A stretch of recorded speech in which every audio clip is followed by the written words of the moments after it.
mosey on to the second hour of halftime. We've got an action-packed 60 minutes for you, which includes a couple of guests, 3 up, 3 down, preview of the Major League Baseball playoffs, which start tomorrow. Today is a travel day, the only travel day of the postseason, by the way, until these teams head to into their neutral sites of Southern California and Texas. Your calls in Texas as well as we talk about Arkansas and Georgia and the season opening loss. I don't want to look too far ahead to the Mississippi State game. You got a handful of days until that, but that's certainly something we'll be getting into in the next few days. But right now, let's go to the phones. We got Nate Olson with us, who is the co-host, along with Rex Nelson, every Friday with the High School Friday Scoreboard show that you hear on these very same airwaves. Nate, how you doing, man? Week 4. So what stood out to you? Yeah. Well, the first thing before the games even started, a couple of the games that we talked about last Monday didn't happen because of COVID. 15 games, I believe. And I think it's the first time, Phil, since the season started that I got nervous about the season. And there's more games that are canceled already this week, and so we'll keep an eye on that, and we'll go over all that on Friday night. But teams are scrambling. It's the thing that's really interesting to us is that, one game is canceled, and then a day, or maybe even that night or a day later or 2 days later, another game is arranged. So these coaches are, there's nothing on the line as far as because these are out-of-conference games. So it's essentially just for the kids so they have a game on Friday night. And I think in the back of the mind of some of these coaches is, if we don't play this Friday night, maybe we're not going to have many left. So we hope that's not the case, but we're not going to leave a Friday night open, and we're going to travel 3 hours like Southside did to Texarkana, or 2 or whatever that is, to play. Texarkana's only played 2 games now in 5 weeks. So that was really what kind of stood out before we even got started. And then when on the field, one of these manufactured games is Greenwood-Bentonville West, which Greenwood, with a couple of manufactured postponed games, they got Harbor on the schedule and Bentonville West. And Bentonville West is a better team than Harbor, I believe. But both of those games really weren't in doubt. I mean, the first one was 33-0. Greenwood beat Bentonville West 35-28. They were up big in the third quarter. And Bentonville West got back in. They're up 35-13. Bentonville West makes a charge late.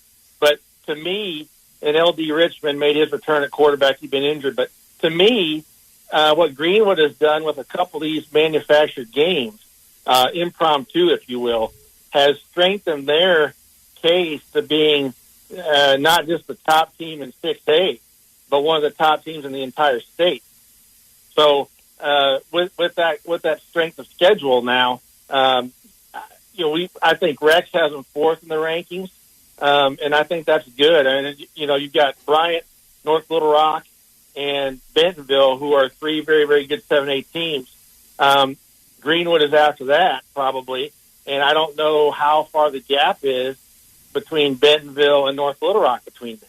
And then you've got a team like Cabot, who's 3-0. And some polls have them ranked ahead of Greenwood. Right now, I wouldn't do that. I'd have Greenwood ranked ahead of them as good as Cabot's playing. So that was a big game that was manufactured. And then one other one, and then you can get to whatever else you want to ask me. But Siloam Springs, we talked about that game. A caller or texter asked about it. It was one of the games of the night. 43-42 Siloam Springs over Van Buren. Van Buren comes back from 21 down, gets it into overtime. Siloam Springs goes for 2 at home in overtime, and Hunter Talley plunges in for the 2-point conversion and the W. So that was a big one, and we'll talk in a minute about what Siloam has coming up. Okay, now I know we want to talk about games that actually happened, but the number that you started this segment with, Nate, just stands out. 15 games were postponed or canceled because of the virus. That just sounds to me like an inordinately large amount of football games. Yeah, it is. I mean, we were talking with Walter Woody, who a lot of people in Fort Smith know. He's the longtime freelance statistics guru, and we lean on him very heavily at the end of the year to come up with the brackets and help us with the brackets on that last regular season show. And he comes on every week and talks, but he's like, if you get too many more of those than 15, what's going to happen then? That's when you're talking about more than I don't know what percentage it was. He said it was, I think it was like 5% or something. If you get more than that, what do we do? And like some of these games, like Parkview is already going to miss playing the top two teams in their league, or projected to be, one of the top two. I mean, you're talking about Greenwood and Lake Hamilton. So both those teams are in the top 5 of 6A. Those games are already postponed. Arkadelphia is not going to play Nashville or Robinson. So two things. One, if the season ends, and it continues to its end, and we complete it, how do you figure out playoffs? And they've decided they're going to let everybody in the playoffs, every class that has a game that's been canceled. As of Friday, the only class that hasn't had a canceled game is 2A, but I can't imagine it'll go on the whole year. So pretty much everybody will be in the playoffs if you want to be. If you are having a bad year, you can opt out. But if you want to, you can get in. So I guess that's, but still, if you didn't play a couple of the best teams, I don't know how you do that for the seeding. But I think everybody is just trying to get the season in, and they're going to do whatever it takes to keep it going. But I've been looking at Twitter and stuff today, trying to see if any games have been canceled yet. We already know a few of them are.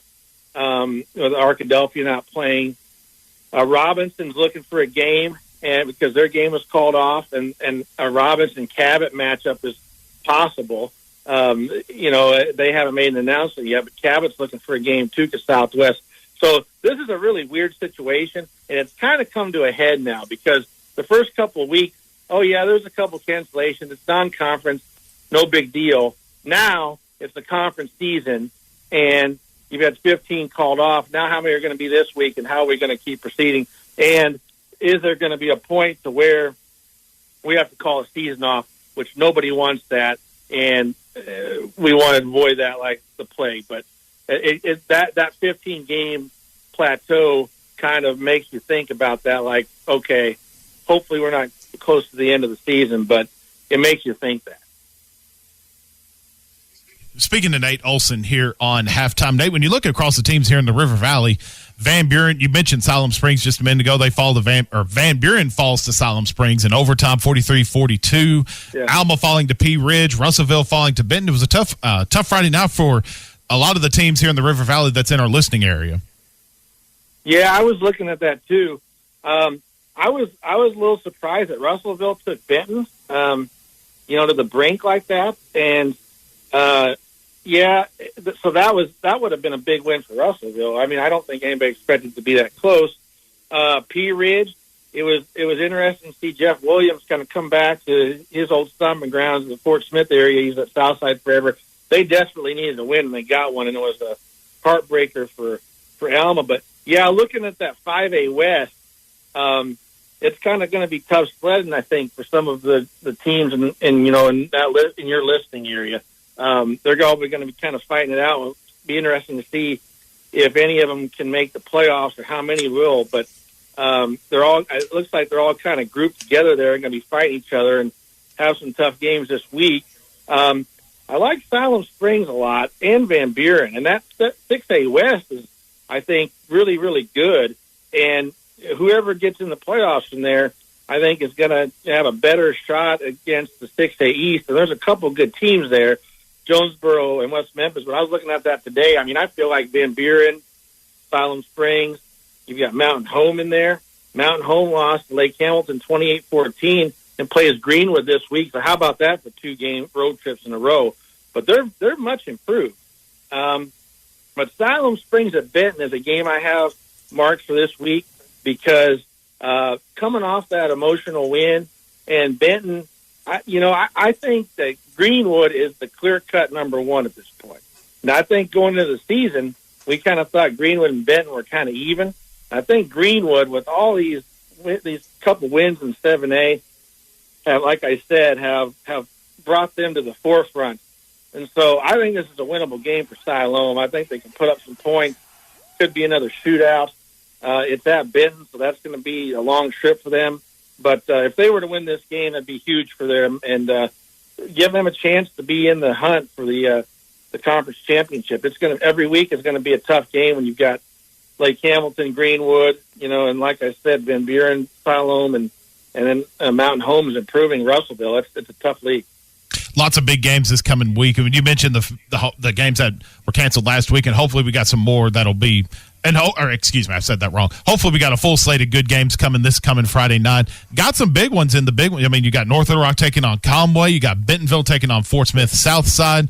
Bryant and Catholic, Fayetteville and Rogers. There's some big games out here this coming Friday. What are some of the games that are standing out in your mind this coming Friday?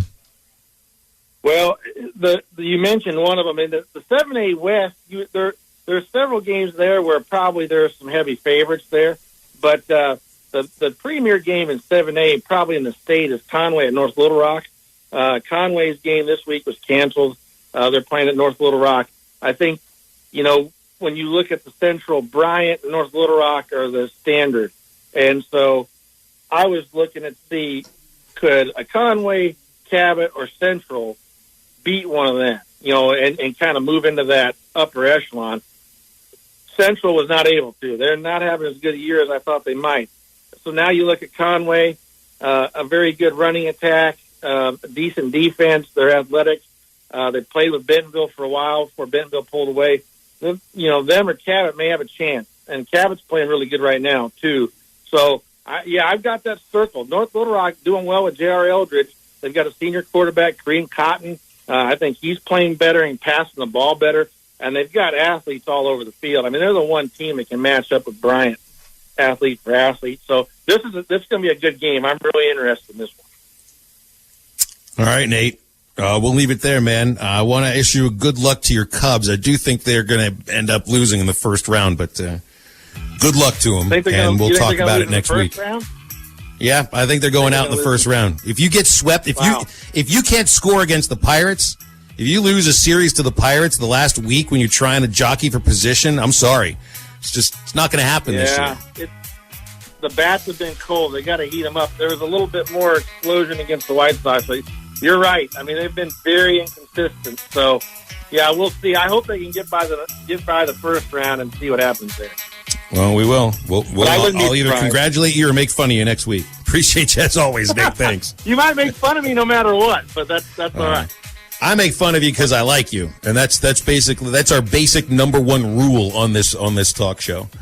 All right, 877-377-6963. We're going to talk about some Razorback football. Got some baseball stuff as well, and DJ Shockley joins us in 15 minutes on Halftime.